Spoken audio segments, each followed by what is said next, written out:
Views اور فیصل محمد کے تمام واجب الاحترام سبسکرائبر اور دیکھنے والوں کی خدمت میں السلام علیکم۔ آج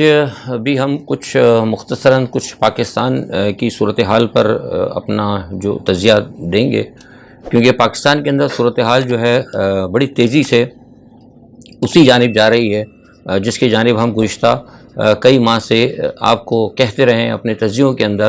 جو لوگ ہمارا چینل سبسکرائب کر چکے ہیں، جو ہمیں باقاعدہ ہمارے ویلاگس کو دیکھتے ہیں، ان کو تو آج اس بات کا مکمل یقین ہونا چاہیے کہ جو کچھ ویوز آف فیصل محمد سے آپ کو بتایا جاتا رہا تھا کہ بار بار ہم یہ کہتے رہے تھے کہ جیسے جیسے عمران خان صاحب کی تحریک میں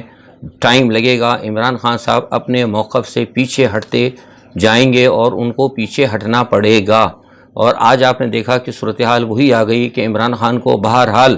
مذاکرات کی ٹیبل پر آنا پڑا اور اب عمران خان کو واپس قومی اسمبلی میں بھی جانا پڑے گا۔ اب اس کی ہم آپ کو تفصیل بتاتے ہیں۔ گزشتہ 24 گھنٹے میں آپ کو پتہ ہے میں کل ویلاگ نہیں کر سکا تھا کیونکہ بین الاقوامی کچھ ایک تھا، بہت ایشوز کے اندر میں مصروف تھا اور وہاں میرے پاس ٹائم نہیں تھا کہ میں ویلاگ کر سکتا۔ بہرحال آج میں آپ کو مختصراً کچھ بتا دیتا ہوں۔ گزشتہ آپ کو پتہ ہے 24 گھنٹے کے اندر اسحاق ڈار صاحب کی علوی صاحب سے 2 ملاقاتیں ہوئی ہیں اور تقریباً اس طرح ملا کے 5 ملاقاتیں ہوئیں اور ٹیلی فون رابطے تو خیر کوئی تقریباً کو 12-15 سے زیادہ ہیں۔ خیر اس ملاقات کے اندر وہی بات ہوئی جو ہم نے آپ کو کہا تھا کہ اب ہمیں اس کے جو باقاعدہ ذرائع ہیں ہمارے وہ ہمیں کنفرم کر رہے ہیں اور اتھینٹک ذرائع کہ اسحاق ڈار نے جا کر واضح طور پر علوی صاحب کو کہا کہ پاکستان کی جو حالات ہیں، اقتصادی حالات جو ہیں، معاشی حالات بہت زیادہ بگڑ چکے ہیں اور ہمارے پاس فوری طور پر اتنی رقم نہیں ہے کہ ہم فوری طور پر یعنی جسے 1-8 مہینے کے اندر الیکشن کرائیں۔ میں آپ کو یاد ہوگا بار بار کہتا رہا ہوں کہ الیکشن مئی یا جون میں ہوں گے، وہ بھی اس صورت میں اگر عمران خان اسمبلیاں نہ توڑیں۔ اگر میں پھر آج اپنی خبر پہ قائم ہوں، اگر عمران خان نے اسمبلیاں توڑ دیں تو پھر یہ انتخابات 1 سال تک آگے جائیں گے۔ تو وہاں ان کو عارف علوی صاحب کو یہ بتایا گیا اور ساری صورتحال بتائی گئی، ان کو امریکہ کی جانب سے ملنے والے پیغامات بھی بتائے گئے اور بتایا گیا کہ امریکہ یہ کہہ رہا ہے کہ پاکستان کے سرحدی علاقوں سے میں دہشت گردی بھی بڑھ رہی ہے اور پاکستان کے اندر جو ہے کچھ انفلٹریشن بھی ہو رہی ہے۔ اور آپ کو پتہ ہے بہت ساری چیزیں میں آپ کو بتاتا رہا ہوں، کچھ اخبارات میں بھی ہمارے معاملات جو ہیں لوگ سنتے رہے ہوں گے اور دوسرے لوگ جو بین الاقوامی تجزیہ کار ہیں ان کی باتیں بھی سنتے رہے ہوں گے کہ پاکستان کے گرد جو خطرات منڈلا رہے ہیں، اس تمام صورتحال کے اندر اگر خدا نہ خواستہ کوئی فرنٹ اگر کھل جاتا ہے تو پاکستان کے پاس فوری طور پر کوئی ایک مختصر لمبی جنگ کرنے کے لیے بھی شاید پیسے نہ ہوں۔ تو اس تمام صورتحال کے اندر جو ہمارے دوست ممالک ہیں، پرسوں میں نے ڈے بیفور یسٹرڈے کیا تھا، میں نے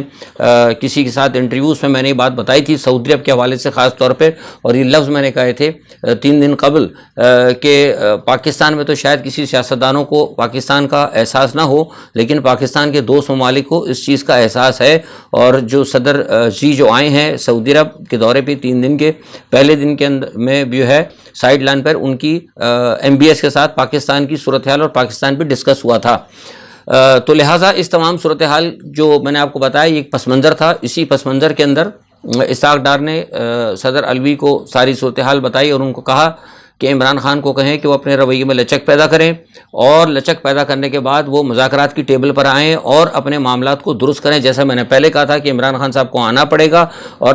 آنے کے بعد وہ جو الیکٹرانک مشین ہے وہ اور IMF اور دوسرے تمام معاملات کے اوپر جو ہیں ان کو بیٹھ کے PTI کو یہ کام کرنا پڑے گا۔ اگر وہ نہیں کریں گے تو PTI جو ہے بالکل علیحدہ ہو جائے گی۔ اور آج میں آپ کو بتا رہا ہوں کہ بڑا کھل کر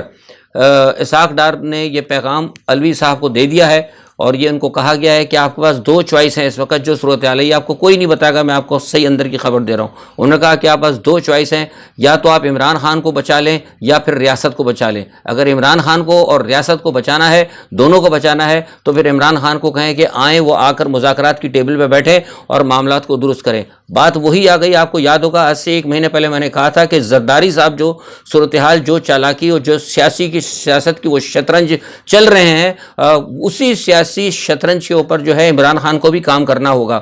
پتہ نہیں کیوں میری سمجھ میں نہیں آتی یہ بات کہ جو عمران خان کے گرد جو لوگ زرداری صاحب کے اور جو پیراشوٹرز جو لوگ بیٹھے ہوئے ہیں انہوں نے کس طریقے سے عمران خان کو ایک بڑی پارٹی کا ایک بڑا لیڈر ہوتے ہوئے کس طرح ان کو سیاسی داؤ پیچ سے روک کے رکھا۔ سیاست کیا چیز؟ سیاست میں یہ نہیں ہوتا کہ جو میں نے کہہ دیا بس وہی حروف آخر ہے، ایسا نہیں ہوتا۔ سیاست کے اندر آپ کو ہر جگہ لچک کرنی پڑتی ہے، آپ کو پلٹنا جھپٹنا، جھپٹ کے پلٹنا، جو ایک مثال ہے نا وہ سیاست کے اندر ہوتی ہے۔ پولیٹکس نام ہی اسی کا ہی ہے، لیکن ایک ہی جگہ وہ بیٹھ گئے تھے کہ صرف الیکشن کراؤ مجھے ڈیٹ دو، الیکشن کراؤ مجھے ڈیٹ دو۔ پسے پردہ بھی معاملات دیکھنے چاہیے تھے، پسے پردہ دیکھنا چاہیے تھا کہ پاکستان کے حالات کیا ہیں، پاکستان کی جغرافیائی اسٹریٹجیکل پوزیشن کیا ہے، یہ کس نے ان کو روک کے رکھا تھا۔ آخر وہی بات ہوئی کہ عمران خان کو واپس آنا پڑے گا، اور اگر عمران خان واپس نہ آئے تو یہ میں آپ کو بتا رہا ہوں پی ٹی آئی ٹوٹ جائے گی۔ یہ میں آپ کو بہت بڑی خبر دے رہا ہوں، پی ٹی آئی ٹوٹ جائے گی اور پھر عمران خان صاحب اکیلے رہ جائیں گے۔ یہ بہت بڑی میں نے خبر آج آپ کو اپنے چینل سے دی ہے۔ جو لوگ دیکھتے ہیں میرے چینل کو ان کو پتا ہوگا کہ یہ الفاظ تقریباً یہ جو باتیں میں بتا رہا ہوں گزشتہ 3 مہینے سے کہہ رہا ہوں، اور لیکن لوگ ماننے کے لیے کچھ تیار نہیں ہوتے تھے۔ لوگ کہتے تھے کہ نہیں فیصل صاحب آپ کو نہیں پتا، آپ دیکھیں آپ کو کچھ نہیں معلوم۔ میں نے کہا اچھا چلو ٹھیک ہے، وقت آئے گا اور آتے آتے بتائے گا۔ اور آج صورتحال یہ ہو گئی ہے کہ عمران خان صاحب کو مجبوراً جو ہے ہر صورت میں وہاں پر بیٹھنا پڑے گا، اور میں سمجھتا ہوں اچھا ہے یہ۔ میں تو شروع سے کہتا رہا ہوں کہ عمران خان اسمبلیاں نہ توڑیں، جائیں جا کے بیٹھ کے بات کریں، کیونکہ اصل میں تو مسئلہ ریاست کا ہے۔ کیونکہ جو پاکستان کے دوست ممالک ہیں انہوں نے بھی کہا ہے، انہوں نے کہا کہ پاکستان کے سیاستدان، ایک اور میں اب نام نہیں لے رہا، ایک اور اہم پاکستان کے دوست ملک کے سیاسی شخصیت نے جو سیاسی شخصیت ہی کہیں گے، ظاہر ہے اگر کوئی سربراہ مملکت یا صدر ہوتا ہے تو اس نے کہا کہ ہم اسی لیے پاکستان کے سیاستدانوں کے اوپر بھروسہ نہیں کرتے، اور ہر معاملے کے اندر جو ہے ہم پاکستان کی اسٹیبلشمنٹ سے معاملات کرتے ہیں، کیونکہ پاکستان کے سیاستدانوں کے اندر کچھ پتہ نہیں ہوتا۔ ایک تو ان کے اندر لچک نہیں ہوتی، اور دوسرے اس کے علاوہ ان کے جو معاملات ہوتے ہیں وہ ان کے ذاتی مفادات اور ذاتی جو ہے ان کے گرد گھومتے ہیں۔ ان کا اشارہ یہ پاکستان پیپلز پارٹی اور مسلم لیگ نواز کی طرف سے تھا۔ تو یہ ایک بین الاقوامی صورتحال تھی پس منظر میں، جس کی وجہ سے پاکستان کو اب یہ اپنے پاکستان کی سیاست کے اندر تبدیلی آئے گی۔ آپ کو پتہ ہوگا، ہم ہمیشہ سے ایک بات کہتے رہے ہیں کہ پاکستان میں وہی کچھ ہوگا جو بین الاقوامی طور پر معاملہ طے ہوگا۔ امریکہ نے بھی ابھی آپ کو پتہ ہے 2 دن پہلے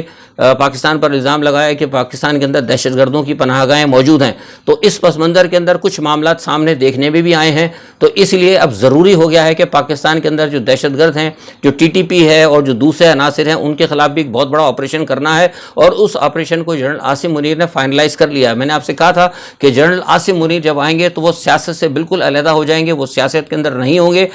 وہ بالکل دفاعی فورس کے طور پر، پروفیشنل صحافی کے طور پر ایک پروفیشنل سپاہی کے طور پر وہ کام کریں گے، لیکن جو ان کی آئینی ذمہ داریاں ہیں ان آئینی ذمہ داریوں کے تحت وہ ریاست کے اور ریاست کے جو سیاسی اور جو پولیٹیکل جو پلیئرز ہیں ان کو بھی پابند کریں گے کہ وہ آئین کے اندر رہتے ہوئے ریاست کی سلامتی کے حوالے سے بڑے اقدامات کریں۔ سو آج آپ کو اقدامات نظر آنے شروع ہو گئے۔ اچھا، ایک تو صورتحال یہ ہے، دوسرا اب یہ ہے کہ انتخابات کے حوالے سے بات چل رہی ہے۔ کچھ لوگ کہہ رہے ہیں، آج بھی میں نے صبح دیکھا تھا، کسی نے مجھے بھیجے تھے کچھ، ظاہر میں تجزیہ کرتا ہوں تو لوگ دوسرے سینئر اینکرز کے بھی آتے رہتے ہیں، اور کچھ لوگوں کی اخبارات کی رپورٹ بھی آئی ہیں کہ وہ الیکشن، فوری الیکشن کی کوئی بات نہیں ہو رہی، الیکشن جو ہوں گے وہ مئی کے اندر یا مئی اور جون میں ہوں گے۔ میں پہلے بھی کہہ چکا ہوں کہ پاکستان کے پاس اتنا پیسہ نہیں ہے، اور پاکستان کے دوست ممالک جو پاکستان کو بیل آؤٹ کرنا چاہ رہے ہیں ان کے یہ الفاظ ہیں، انہوں نے کہا کہ یہ کون سی ریاست کے اندر ہوتا ہے کہ ریاست دیوالیہ ہونے جا رہی ہے اور وہاں پہ الیکشن کرا دیے جائیں فوری طور پر۔ تو یہ بات ہم شروع سے کہہ رہے تھے اور یہی بات اب سامنے آئی ہے۔ ایک صورتحال تو یہ ہے۔ اچھا، دوسرا جو ایک اہم بات ہے وہ یہ ہے کہ سپریم کورٹ نے ایک فیصلہ کیا ہے، اس کے آپ کو پتہ لگ گیا ہوگا، فیصل واوڈا کی سینٹ کی سیل جو ہے بحال ہو گئی ہے۔ لیکن جو افسوسناک اور خبر ہے جس پہ مجھے بہت افسوس ہے وہ یہ ہے کہ شہباز شریف کی تو خیر حکومت آئی گئی تھی، آپ کو معلوم ہے جیسے آئی تھی، اس پہ تو اب بات کرنا ہی بیکار ہے، سارے لوگ جانتے ہیں۔ لیکن سلمان شہباز صاحب بھی اب وہ آ رہے ہیں، اور ان کے پاکستان میں آنے سے پہلے اور یعنی سارے فیصلے ہو گئے اور ان کو کہہ دیا گیا کہ وہ گرفتار نہیں ہوں گے، یعنی ایون ایئرپورٹ پہ بھی ان کو گرفتار نہیں کیا جائے گا۔ تو یہ جو ہے ہمارے پھر ملک کے قانون کا حال آپ دیکھ سکتے ہیں کہ جس ملک کے اندر یہ صورتحال ہو تو پھر میں بس اس میں کچھ نہیں کہہ سکتا کہ کیا معاملات ہوں گے۔ اسلام آباد ہائی کورٹ نے کہہ دیا، اب یہ دیکھنا پڑے گا کہ کیا واقعی قانون اور یا عدلیہ اس طرح چلتی ہیں یا عدالت کے معاملات اس طرح چلتے ہیں۔ اگر ایسے عدالت چلتی ہے تو پھر میرے پاس تو کچھ عدالت کے حوالے سے میں فی الحال کچھ نہیں کہہ سکتا، لیکن یہ ہے کہ بہرحال یہ قابل افسوس ایک چیز ہے۔ اچھا، دوسرا ایک بات یہ ہے کہ نواز شریف صاحب نے بھی پیغام بھیجا ہے اور نواز شریف صاحب نے پیغام یہ بھیجا ہے کہ اگر عمران خان اگر آ جاتے ہیں، راضی ہو جاتے ہیں اس کے اوپر اسمبلی میں آنے کے لیے، میں آپ کو خبر دے رہا ہوں، تو انہوں نے کہا کہ پھر ہمیں اس پہ کوئی اس میں وہ نہیں ہے کہ عمران خان کے اوپر جو بھی کیسز وغیرہ بنے ہوئے ہیں ان کیسز کو ختم کر دیا جائے۔ یہ بات انہوں نے کہی ہے۔ انہوں نے کہا کہ اگر مجھے ریلیف مل رہا ہے اور میری فیملی کو اگر ریلیف مل رہا ہے تو پھر ریلیف سارے سیاستدانوں کو ملنا چاہیے۔ یہی بات میں کہتا تھا کہ عمران خان صاحب کو چاہیے یہ تھا کہ عمران خان صاحب ہر چیز کا اعلان کرنے سے پہلے ٹیبل ٹاک کرتے۔ عمران خان کو ڈر کس بات کا ہے؟ یہی بات میں کہتا رہا ہوں کہ سارے کے سارے جو ان کے گرد مشیر اور جو سارے لوگ ہیں وہ بس صرف تعریفیں ہی کرتے رہیں۔ میں ایک بات عمران خان کو کہتا رہا ہوں اور ہمیشہ سے کہتا رہا ہوں کہ عمران خان کو کس بات کا ڈر ہے؟ عمران خان کے پاس تو پوری قوم کے کیا کہتے ہیں ووٹ موجود ہیں، ووٹ تو سارے قوم کے عمران خان کے پاس موجود ہیں، تو عمران خان کو بیٹھنے میں کیا قباحت ہے؟ عمران خان تو بولے چلو کہاں چلتے ہو لے کے مجھے، کون سی جگہ، کون سی اسمبلی میں لے کے چلتے ہو، چلو کہاں تم نے بات چیت کرنی کرو، تم چور ہو، تم ڈاکو ہو، تم کچھ بھی ہو، تم لٹیرے ہو، جو بھی ہو، ملک کے لیے آؤ بیٹھ کے بات کرو۔ کیونکہ عمران خان کو تو پتہ ہے نا کہ اصل تو چیز ان کے پاس ہے، جس کے پاس چابی ہوتی ہے خزانے کی وہی بادشاہ ہوتا ہے۔ تو عمران خان کو پتہ ہے ووٹ تو ان کے پاس ہے، گھبراتی ہے تو وہ سیاسی جماعت ہے کہ ہم جا کر کوئی مذاکرات کریں گے، ہم کچھ کریں گے، ہم پھنس جائیں گے۔ بھئی آپ کچھ بھی کر لیں، ووٹ آپ کے موجود ہیں، آج آپ بات کر لیں، قانون سازی کر لیں، کل جب آپ جیت کر آئیں گے آپ کی اکثریت ہوگی، do what ever you want. یہ پولیٹکس میں ہی ہوتا ہے ساری دنیا کے اندر۔ لیکن پتہ نہیں جو عمران خان کے گھر جو پیراشوٹر جو پکڑ کے بیٹھے ہوئے تھے ان کے پیروں کو انہوں نے کہا کہ نہیں خان صاحب بس آپ نے تو کمال کر دیا ہے اور آپ نے تو جمال کر دیا ہے، آپ نے تو پھنسا دیا پی ڈی ایم کو، بس پی ڈی ایم تو گر پڑی ہے، بس رو رہے ہیں اور پیٹ رہے ہیں۔ اور اب آپ دیکھ لیں، میں بھی آپ سے کہتا تھا کہ وہ پھنس تو گئی ہے لیکن وہ لوگ بڑے چال باز ہیں، ان کے پیچھے امریکہ بھی ہے، ان کے ساتھ پہلے وہ پھر باجوہ صاحب نے بھی انہوں نے اپنے ساتھ ملا لیا تھا۔ تو یہاں پھر عمران خان کو سوچنا چاہیے تھا کہ میری لائن جو ہے پٹری سے وہ کہاں سے خراب ہوئی تھی۔ اسی لیے بار بار میں کہتا رہا ہوں، ابھی بھی کہہ رہا ہوں کہ عمران خان صاحب روزانہ اتنی فاسٹ پولیٹکس کرنے کے بجائے 4-6 دن ریسٹ کریں، تھوڑا سا بیٹھ کے سوچیں، جو کچھ انہوں نے اب تک کیا ہے اس کے اوپر غور کریں کہ جو کچھ انہوں نے کیا ہے کیا یہ بہتر ہے یہ تمام چیزیں، اور کس طریقے سے اپنے ملک کی سیاست کو آگے لے جایا جا سکتا ہے۔ آج کے لیے اتنا ہی، انشاءاللہ جو کل بھی صورتحال ہوگی اس پر اپنا تجزیہ لے کر حاضر ہوں گا۔ اپنا بہت خیال رکھیے گا، اللہ حافظ۔